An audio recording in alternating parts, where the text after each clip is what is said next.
INEC officials accused of manipulating election results. Now he's just going to be recording it. And the funny thing is that the results that they are bringing from the kò tiẹ̀ sí wọ́n fi lélẹ̀ ìgbà tá ti kúrò ń bẹ̀.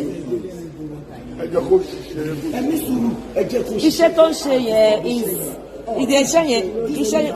Ṣèṣèká sọ pé ṣèbá ni pé ọkọ kò mú lọ sí kó lọ mú.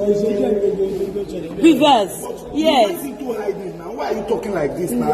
Ẹgbọ́n nǹkan tó ń sọ, he's actually telling you facts. When that we were searching for you, you went into hiding. Now, And then gbogbo àwọn Tipex everywhere. Kò lọ. Kò lọ. No, it's the truth. Kò lọ. Yes, the thing he's doing is wrong because we are seeing the results here and not the results we had at the polling units. And he needs to stop what he's doing because he's now entering everything into the master sheet for the beavers. Yes.